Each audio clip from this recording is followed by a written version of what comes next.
बिस्मिल्लाहिर्रहमानिर्रहीम। अस्सलाम वालेकुम। मैं हूं नुमान रशीद और आप देख रहे हैं मेरा YouTube channel something about statistics. मैं अपने इस यूट्यूब चैनल पर आपको वेलकम कहता हूं। हम नॉर्मल डिस्ट्रीब्यूशन अपने वीडियो लेक्चर से कवर कर रहे हैं। हमने नॉर्मल डिस्ट्रीब्यूशन की बेहद बेशुमार वीडियोस अब तक बनाई। उसमें हमने सीरीज़ वाइज हम नॉर्मल डिस्ट्रीब्यूशन को लेकर चल रहे हैं। आज हम inverse use of area table पर पहुंचेंगे कि inverse use of area table क्या होती है और हम इसको कैसे देखते हैं। मैं यहाँ पर आपको एक न्यूमेरिकल भी कराऊंगा, inverse use of area table का एक इंट्रोडक्शन भी कराऊंगा और फिर हम अपनी इस वीडियो के इख्तिताम पर अपने जो नेक्स्ट वीडियोस होंगी उनका एक छोटा सा तारुफ कराऊंगा कि हम inverse use of area table से कैसे फर्दर क्वेश्चन सॉल्व कर सकते हैं। तो चलते हैं जी अपनी वीडियो पर आज के टॉपिक की तरफ। लेकिन जिन्होंने मेरा चैनल समथिंग अबाउट स्टैटिस्टिक्स अभी तक सब्सक्राइब नहीं किया, काइंडली मेरे चैनल को सब्सक्राइब कीजिए और साथ बेल आइकन को हल्का सा पुश कर दीजिए। देखिए inverse use of area table है क्या। यहाँ पर एक छोटा सा इसकी डेफिनेशन आपको लिखी गई है। बहरहाल मैं उर्दू में सादा लफ्ज़ों में पहले आपको समझा देता हूँ कि inverse use of area table का मतलब क्या होता है। देखिए हम जब हमारे पास जब z दिया हुआ होता है और हम उस स्टैंडर्डाइज्ड वेरिएबल को यानी कि z वेरिएबल को अपनी टेबल में जाकर देखते हैं तो इस टेबल में देखने का जो प्रोसीजर है वो हम यूजुअली करते हैं। लेकिन अब इस तरह इसमें inverse use of area table में हम क्या करेंगे कि हमारे पास इसमें आपको प्रोबेबिलिटी दे दी जाएगी और उसके प्रोबेबिलिटी के कोरिस्पॉन्डिंग जो z होगा वो हमने फाइंड करना होगा।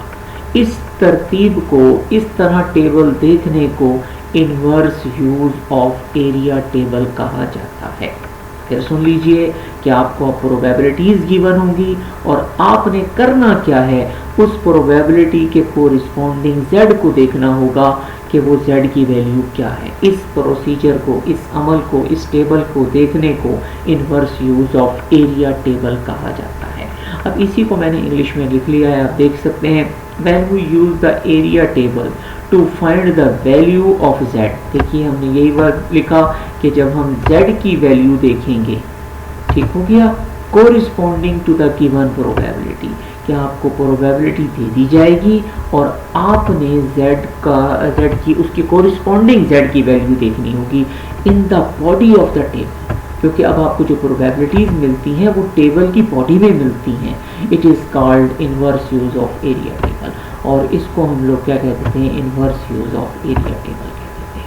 सादा लफ्ज़ों में फिर सुन लीजिए कि आपने प्रोबेबिलिटीज़ आपको दी जाएंगी, आपने इस प्रोबेबिलिटी के कोरिस्पॉन्डिंग जो z की वैल्यू होगी उसको देखना होगा। इस अमल को, इस टेबल के इस्तेमाल को inverse use of area table का नाम दिया जाता है।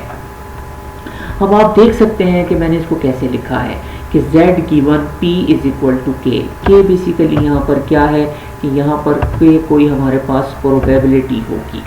z ये जो आपके पास स्लैश नज़र आ रहा है ये गिवन है। z given p is equal to k, यानी कि हम सादा लफ्ज़ों में अगर इसको रीड करें तो ये कहा जा रहा है कि what is the value of z, what is the value of z की आप वैल्यू बताएं, z की आप वैल्यू बताएं व्हेन प्रोबेबिलिटी इज दिस, यानी कि एक k की जगह पर हमारे पास प्रोबेबिलिटी कोई ना कोई मेंशन होगी। अब मैं आपको एक क्वेश्चन पे जाके इसको समझाता हूँ कि मैंने एक क्वेश्चन खुद से बनाया है। आप देख सकते हैं कि आप लोगों के पास z गिवन p और p आप लोगों को कितना दिया गया है 0.3413। तो आपसे वो पूछते हैं कि बताएं कि जब आपके पास p 0.3413 हो तो आप बताएं कि उस वक्त z की वैल्यू क्या होगी। तो अब हमें इसके लिए देखने के लिए टेबल का इस्तेमाल करना पड़ेगा। हम टेबल पे जाएंगे और फिर अपनी इस प्रोबेबिलिटी को देखेंगे। जी आप अब इस प्रोबेबिलिटी टेबल को ज़रा देखें तो आपको इसमें प्रोबेबिलिटीज़ जो नज़र आएंगी ना वो एक तरतीब से नज़र आती हैं, एक सीक्वेंस में नज़र आती हैं। देखें 0.000, 0.0040, 0.0080, 0.012 यानी कि एक सीक्वेंस में बढ़ती जा रही हैं। अच्छा अब हमारे पास जो वहाँ पर प्रोबेबिलिटी थी वो 0.3413 थी। तो आप ये देखिए 0.3159, 0.3186, तो हम ये हमारे पास ये वाली जो प्रोबेबिलिटी है यही हमारी रिक्वायर्ड प्रोबेबिलिटी है 0.3413, ये हमें प्रोबेबिलिटी मिल गई। अब इसके कोरिस्पॉन्डिंग z देखना है, ठीक हो गया। तो इस कोरिस्पॉन्डिंग z को देखने का अमल जो है वो हमारे पास inverse use of area table या inverse use of normal table है। तो इसके कोरिस्पॉन्डिंग हम z क्या मिलेगा, हमारे पास यहाँ पर 1 है और यहाँ से हमारे पास 0 आ जाएगा। तो सादा लफ्ज़ों में मैं कहता हूँ कि जब हमारे पास z 1 होगा तो उसकी प्रोबेबिलिटी 0.3413 है। इसी तरह अगर हमारे पास अब प्रोबेबिलिटी दी हुई है 0.3413, तो इसका जो z होगा वो मेरे पास क्या होगा, 1 होगा। इसका जो z होगा वो 1 होगा, यानी कि प्रोबेबिलिटी हमने देख ली 0.3413 और इसके कोरिस्पॉन्डिंग जो हमारे पास z आ रहा है वो क्या है जी, 1 है। क्योंकि 1 है और यहाँ से आगे 0 है तो 1.000000 इसके बाद कोई फर्क नहीं पड़ता, हम इसको रीड एज करेंगे 1। तो वापस अपने उसी क्वेश्चन पर जाते हैं, मैं उसी फाइल को दोबारा से ओपन करता हूँ जी। तो अब आप देखिए कि जब हमारे पास प्रोबेबिलिटी 0.3413 थी तो उस वक्त हमारा जो z का आंसर था वो क्या था, 1 था। अच्छा, अब यहाँ पर एक छोटी सी बात और समझ लीजिए कि आप लोगों को प्रोबेबिलिटी तो नेगेटिव में नहीं होती, आपके पास z नेगेटिव में होगा या z पॉजिटिव में होगा। मैंने इस वक्त यहाँ पर पॉजिटिव में लिखा है, लेकिन आपको ये पता होना चाहिए कि अगर आपके पास प्रोबेबिलिटी इस साइड पर दी गई है, ठीक हो क्या, अगर आपको प्रोबेबिलिटी जो है वो इस साइड पर दी गई है, ये वाली साइड कहीं आपको प्रोबेबिलिटी की शक्ल में मिल रही है इस पे, क्योंकि यहाँ पर हमारे पास z पॉजिटिव होगा, तो ऑब्वियसली फिर हम अपने इस z का आंसर पॉजिटिव में लिखेंगे। और अगर हमारे पास इस साइड पर कहीं दी गई है तो ऑब्वियसली फिर हम अपने z के साथ माइनस लगाएंगे। तो ये तो अब हमें आगे क्वेश्चन जब हम आएंगे तो मैं फिर आपको बताऊंगा कि z नेगेटिव आ रहा है या पॉजिटिव आ रहा है। सिर्फ इस वक्त इतना समझ लीजिए कि हम inverse use of area table कैसे देखते हैं। तो इससे थोड़ी सी आगे हम एक एग्जाम्पल पर जाते हैं, फिर मैं आपको और मज़ीद इसकी एक्सप्लेनेशन देता हूँ। देखिए, अब z हमारे पास बताएं जी क्या होगा जब p हमारे पास क्या है 0.4452 है। हमारे पास p का आंसर प्रोबेबिलिटी कितनी दी हुई है 0.4452। तो मुझे अपनी PDF फाइल पर जाना होगा, मैं फिर उसी टेबल पे देखकर फिर आपको जी, तो आप 0.4452 को आप सर्च कीजिए अपनी बॉडी ऑफ नॉर्मल टेबल के अंदर। तो आप देखिए 0.4452, ये 0.43, 0.4345 उस तरह करके सीक्वेंस में हमारे पास चलती आ रही हैं, लेकिन हमने क्या देखना 0.4452, तो ये हमारी प्रोबेबिलिटी हमें मिल गई। लेकिन इस पर हमारे पास कोरिस्पॉन्डिंग z कितना है, ये 1.6 है, और यहाँ पर क्योंकि पहला ही कॉलम है तो ये 0 है, तो बेसिकली हमारे पास जो z बनेगा इसके कोरिस्पॉन्डिंग वो बनेगा 1.6 और यहाँ से 0। तो हम इसको z को कैसे लिखेंगे कि 1.6 हमारे पास जो है वो z होगा जब हमारे पास प्रोबेबिलिटी 0.4452 होगी। तो हम अपनी उसी फाइल पर जाते हैं जी। तो अब हमारे पास प्रोबेबिलिटी की अगर 0.4452 हो तो z हमारे पास क्या होगा 1.60। 0 लिखना चाहें ना लिखें वो 1.6 ही होगा। अब फिर यही देख लीजिए, अगर यहाँ पर होगा तो नेगेटिव में आएगा, और नॉर्मल कर्व की अगर ये इस साइड पर होगा तो ये हमारे पास पॉजिटिव में लिखा जाएगा। तो ये तो अब मैं आगे आपको बताऊंगा कि हम क्या नेगेटिव लिखेंगे कब पॉजिटिव लिखेंगे। तो बहरहाल अब यहाँ पर एक प्रॉब्लम और आ जाती है। अब देखेंगे ये तो हमारे पास z वो थे जो हमें एग्जैक्ट मिल रहे थे, यानी कि टेबल में हमें एग्जैक्ट वैल्यूज ये मिल रही थी 0.4313, इस तरह 0.4452, ये सारी एग्जैक्ट वैल्यूज मिल रही थी। सम टाइम ऐसा होता है कि हमें जो प्रोबेबिलिटी टेबल में, यानी कि जो हमारे पास क्वेश्चन में प्रोबेबिलिटी दी जाती है वो एग्जैक्ट हमारे पास टेबल में नहीं मिलती। तो ऐसा केस जब आ जाए तो आपने फिर क्या करना होता है। देखिए, अगर ऐसा केस आपके सामने आ जाए कि आपको जो क्वेश्चन में प्रोबेबिलिटी दी जा रही है और वो प्रोबेबिलिटी एग्जैक्ट आपको टेबल में नहीं मिलती, तो फिर उस सूरत में आपने क्या करना होता है कि आपने नियरेस्ट प्रोबेबिलिटी पर अपना z देखना होता है। आपने क्या करना है, नियरेस्ट देखना है कि इस नंबर से नियरेस्ट कौन सा नंबर है।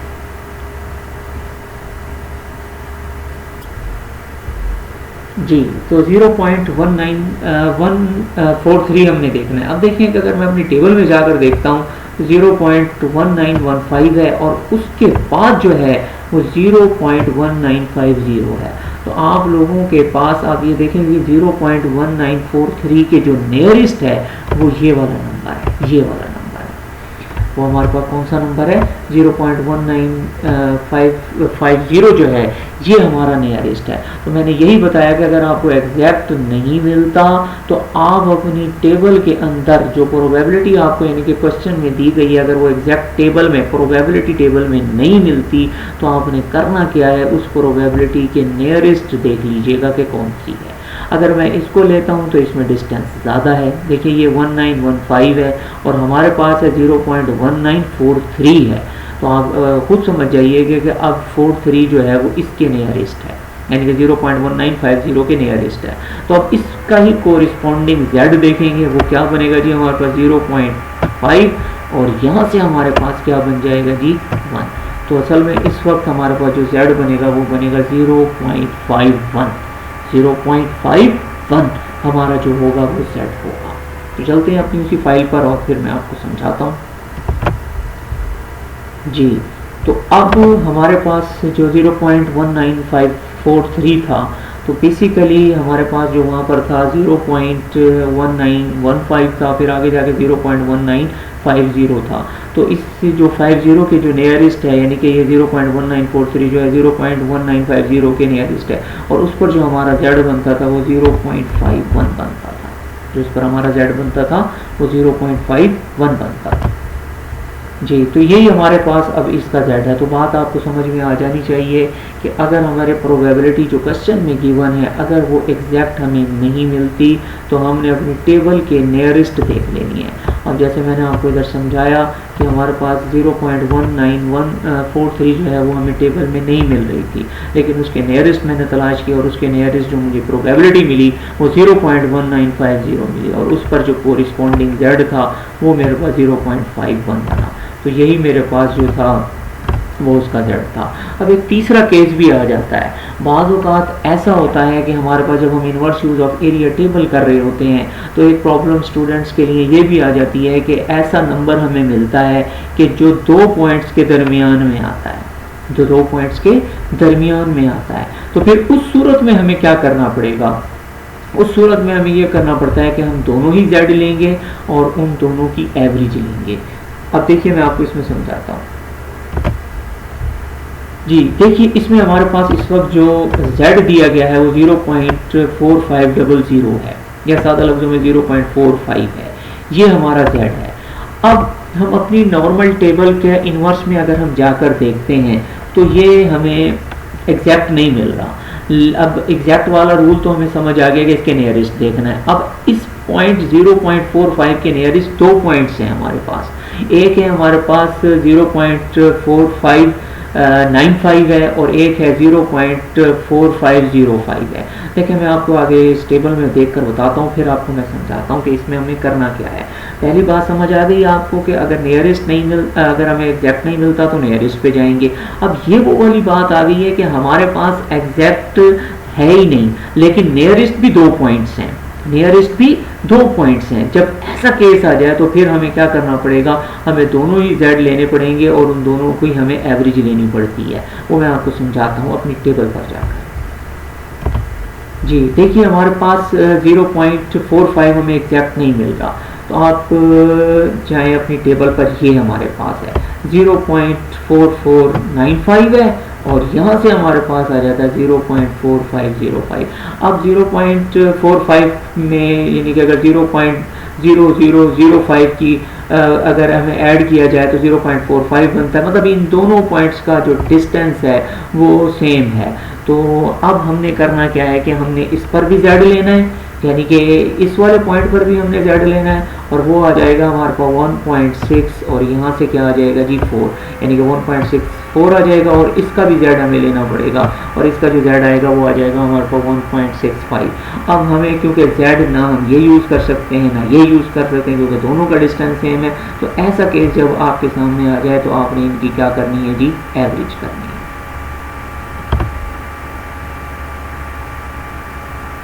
आपने इनकी क्या करनी है जी, एवरेज करनी है। और एवरेज हमारे पास जो आती है वो आ जाती है 1.645 आती है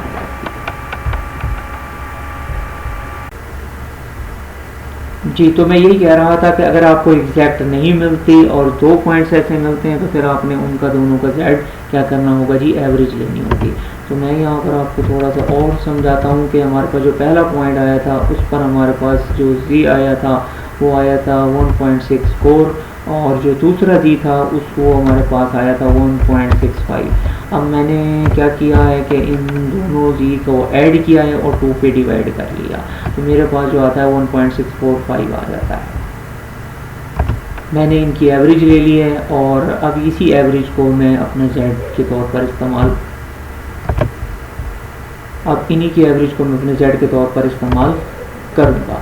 तो मेरा कहने का मकसद ये था कि अगर आपको एग्जैक्ट नहीं मिलता और 2 पॉइंट ऐसे एग्जैक्ट मिलते हैं, यानी कि 2 पॉइंट्स आपको मिलते हैं, तो फिर आपने उनकी क्या कर लेनी है, एवरेज कर लेनी है। यहाँ पर जो केस था उसमें ये था कि एग्जैक्ट नहीं मिल रहा था, हमने नियरेस्ट पे गए थे। यहाँ पर भी यही बात है कि हमें 2 पॉइंट्स मिल रहे हैं, यानी कि दोनों पॉइंट्स नियरेस्ट मिल रहे हैं। तो अगर ऐसा केस आ जाता है तो फिर आपने उनकी क्या करनी होगी, एवरेज लेनी होगी।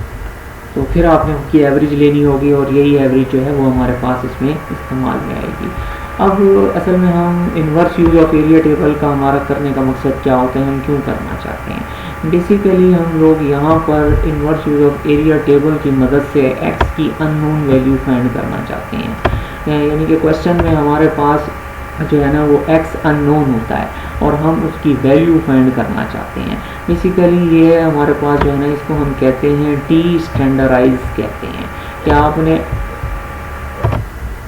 इसको हम कहते हैं डी स्टैंडर्डाइज्ड। बेसिकली ये हमारे पास जो वेरिएबल है ये स्टैंडर्डाइज्ड है, ये हमारे पास जो वेरिएबल है ये स्टैंडर्डाइज्ड वेरिएबल है और हमने इसको x माइनस म्यू और सिग्मा से स्टैंडर्डाइज, तो हमने x की हेल्प से इसको स्टैंडर्डाइज बनाया था, लेकिन बाद में हम इसको डी स्टैंडर्डाइज्ड कर देते हैं और हमें इसकी जो वैल्यू होती है वो हमें फाइंड करनी पड़ती है। यानी कि सादा लफ्ज़ों में अगर मैं कहूँ तो हम inverse use of area table का इस्तेमाल यूँ कर रहे होते हैं कि हमें यहाँ पर x की वैल्यू फाइंड करनी होती है। अब देखिए मैं एक छोटा सा न्यूमेरिकल आप लोगों के लिए लेकर आया हूँ ताकि मैं अपनी इस बात को जस्टिफाई कर सकूँ, आपको क्लियर कर सकूँ सारी ये बात कैसे है। देखिए इन नॉर्मल डिस्ट्रीब्यूशन म्यू भी हमारे पास नॉर्मल डिस्ट्रीब्यूशन का मीन यानी कि म्यू दे दिया है और साथ हमें स्टैंडर्ड डेविएशन यानी कि सिग्मा भी हमें दे दिया। अब वो कहते हैं कि आप पॉइंट फाइंड करें, यानी कि हम कहते हैं कि पॉइंट फाइंड करें that has 15% area below it. तो आपने एक पॉइंट फाइंड करना है। अब पॉइंट का मतलब क्या है कि आपने x की वैल्यू फाइंड करनी है। पॉइंट का मतलब क्या है कि जी आपने x की वैल्यू फाइंड करनी है और यहाँ पर आपके जो प्रोबेबिलिटी है यानी कि 15% बेसिकली क्या है, ये प्रोबेबिलिटी है कि उसके जो बिलो प्रोबेबिलिटी है वो 15% है। बिलो प्रोबेबिलिटी कितनी दी है जी, 15% है। अच्छा अब ये देखिए कि मैं इस क्वेश्चन को करता कैसे हूँ। आप ये देखें जो प्रोबेबिलिटी जो आपको इस वक्त 0.15 नज़र आ रही है, बेसिकली ये वाली प्रोबेबिलिटी यहाँ तक होगी, ये जिसको मैंने ये बॉर्डर ये लगाया हुआ है, लाइन लगाई हुई है, ये 0.15 की प्रोबेबिलिटी है। अब मुझे इस क्वेश्चन के लिए जस्ट यही डी स्टैंडर्डाइज्ड फार्मूला ही यूज़ करना पड़ेगा कि x equal to mu plus z sigma. अब म्यू तो मेरे पास क्वेश्चन में है, सिग्मा भी मेरे पास है, लेकिन जी नहीं है, तो मैं इसकी प्रोबेबिलिटी की हेल्प से जाकर अपना जी फाइंड कर लूँगा। मैं क्या करूंगा जी, अपना जी फाइंड कर लूँगा। अब ये देखें कि मुझे प्रोबेबिलिटी 0.15 और उससे बिलो दी हुई है, तो ओबियसली ये वाली जो प्रोबेबिलिटी होगी, ये वाली जो आपको प्रोबेबिलिटी होगी यानी कि ये वाला हिस्सा जो है वो आप लोगों के पास जो है आपको मतलब इस क्वेश्चन में देता है, लेकिन इस पॉइंट पर मैं z नहीं निकाल सकता। मुझे z निकालने के लिए क्या करना पड़ेगा, इसको 0.5 में से माइनस करना पड़ेगा।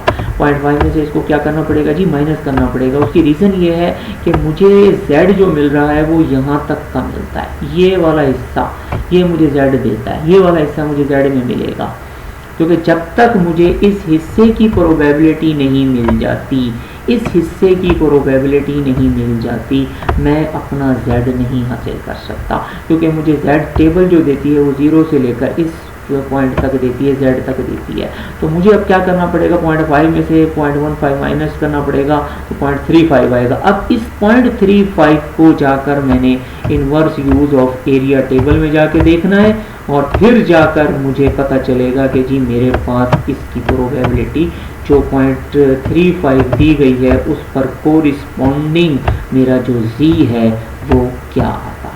फिर दोबारा समझ लिए कि 0.15 ये है, हमारे पास बिलो की बात कर रहे हैं तो ये वाला हिस्सा है, लेकिन मुझे जो z प्रोबेबिलिटी देता है वो 0 से स्टार्ट करता है और स्पेसिफिक पॉइंट तक जाता है। तो मुझे जब तक इस हिस्से की प्रोबेबिलिटी मालूम नहीं होगी मैं इस पर कोरिस्पॉन्डिंग z भी नहीं निकाल सकता। तो इसलिए मुझे क्या करना पड़ा कि पहले 0.5 में से इसको माइनस करना पड़ा, 0.35 आया। अब इसको जाकर मैं inverse use of area table में जाकर देखता हूँ तो मेरे को कोरिस्पॉन्डिंग z आ जाता है, जो कि मैंने खुद लिख लिया है कि -1.04 है। तो मैंने माइनस का साइन क्यों लगाया, क्योंकि वो इस साइड पर था, इसलिए मुझे माइनस का साइन लगाना पड़ा। तो आपके पास z आ गया -1.04। जस्ट आपने क्या करना है, अब ये सारी वैल्यूज़ अपने इस डिसिशनराइज में आप इसमें इंसर्ट कीजिए और आपका ये आंसर आ जाएगा। तो मैंने इसमें जाकर इस आंसर को फाइंड किया है। तो यहाँ पर मैंने इन्वर्स यूज ऑफ टेबल की मदद से ये आप -1.04 है वो आपको कैलकुलेट करके दे दिया। तो ये मेरे पास जो है ना -1.04 आ जाता है। क्योंकि ये भी मुझे एग्जैक्ट नहीं मिल रहा था तो मैंने इसके नियरेस्ट देखा और ये मेरे पास जो आ जाता है z। अब मैंने इसके अंदर वैल्यू पुट करनी है और x का आंसर निकाल लेना है, जो कि यहाँ पर मेरे पास अननोन था। और इसी मकसद के लिए हमें inverse use of area table का सहारा लेना पड़ता है। बेसिकली हमें जब हम उस क्वेश्चन में थे तो हमें x दिया जाता था और हम प्रोबेबिलिटी फाइंड करते थे। अब हमारे पास यहाँ पर प्रोबेबिलिटी दी जा रही है और हमें x की वैल्यू फाइंड करनी है। तो बहरहाल आप इसमें फॉर्मूले में ये पुट कीजिएगा, आपके पास ये आंसर आ जाएगा और यही हमारे पास उस x का आंसर है जो कि यहाँ पर मिसिंग था, वो 24.8 आ जाता है जी। इसके बाद हमारे पास नेक्स्ट है और वो नेक्स्ट हमारे पास जो पार्ट है वो ये है कि पॉइंट हमें एक पॉइंट फाइंड करना है 28 एरिया अबव इट। तो हमने उस पॉइंट को फाइंड करना है जिसके अबव जो है जी वो 28% जो है ना वो प्रोबेबिलिटी आती है। तो आप अब देख सकते हैं कि 28 जो होगा वो ओबियसली जो हमारे पास होगा वो इधर कहीं होगा, ये हमारे पास 28 होगा। यानी कहते हैं ना प्रोबेबिलिटी जो है ना वो मुख्तलिफ उसमें दी जा सकती है आपको, ये परसेंटेज की शक्ल में भी है, रेट की शक्ल में भी दी जा सकती है। तो इस वक्त ये परसेंटेज की शक्ल में है तो मैंने इसको क्या किया 100 से डिवाइड किया तो मेरे पास 0.28 आ गया। अब वो कह रहे हैं कि अबव, तो अबव भी हमारे पास जो होगा ना वो 0.28 यहाँ पे कहीं होगा और इससे अबव ये वाली प्रोबेबिलिटी उन्होंने दी है। मैं देखें कि 0.28 से अबव इसको भी कर सकता हूँ, लेकिन क्या है कि ये सारा एरिया हमारे पास 0.28 नहीं होगा, ये टोटल हमारे पास जो है ना वो 0.28 हमारे पास नहीं बनती, वो हमारे पास नहीं बनती। तो असल में 0.28 जो होगा वो हमारे पास यही वाला एरिया होगा, 0.28 यहाँ होगा और उससे अबव ये है। अब मुझे जब तक मेरे पास इसकी प्रोबेबिलिटी नहीं आ जाती इस हिस्से की तो मैं इस पर z भी नहीं निकाल सकता। तो मैंने क्या किया, अपने 0.5 में से 0.28 को माइनस किया है, 0.28 जो है जी वो मैंने माइनस किया है तो मेरे पास कितना आ जाता है 0.22। तो इसको जाकर मैंने इन्वर्स में जाके चेक किया तो मेरे पास 0.58 आ गया। बस अब मैंने अगले मरहले में क्या करना है, अपने स्टैंडर्डाइज्ड वेरिएबल को जो मैंने डी स्टैंडर्डाइज्ड बनाया हुआ है उससे मैंने x की वैल्यू निकाल ली और वो मेरे पास आ जाती है 32.9। तो एक हमारे पास जो ये आई थी वैल्यू और दूसरी जो है वो मेरे पास ये आ जाती है। तो बहरहाल डी स्टैंडर्डाइज्ड बनाकर हम अपनी जो वैल्यूज़ होती हैं वो फाइंड कर लेते हैं। तो कहने का मेरा मकसद था, ये एक छोटा सा क्वेश्चन था जिससे मैंने आपको समझाया कि हम स्टैंडर्डाइज जो वेरिएबल होता है उसको डी स्टैंडर्डाइज करते हैं और उसके बाद हमने x की वैल्यूज़ फाइंड कर लेनी होती है। तो ये जो 0.58 आया है बेसिकली ये भी हमारे पास जो है ना एग्जैक्ट नहीं मिल रही थी, तो मैंने उसके नियरेस्ट जाकर अपनी प्रोबेबिलिटी टेबल में देखा तो वो मेरे पास 0.58 आ गई थी। अब क्योंकि ये z इस साइड पर है हमारे पास तो ऑब्वियसली ये पॉजिटिव में होगा, तो पॉजिटिव में होने की वजह से हमारे पास हमने इसको पॉजिटिव में इस्तेमाल किया और बाकी हमारे पास ये क्वेश्चन का जो है जी फाइनल आंसर आपके पास आ जाता है। तो अब यही मैंने बताया था कि ये डी स्टैंडर्डाइज बनाते हैं और उसके बाद हम अपनी प्रोबेबिलिटीज़ को फाइंड कर लेते हैं। बस आज का टॉपिक इतना ही था, मिलेंगे अपनी नेक्स्ट वीडियो में। जब तक के लिए अपना बहुत सा ख्याल रखिएगा। अल्लाह।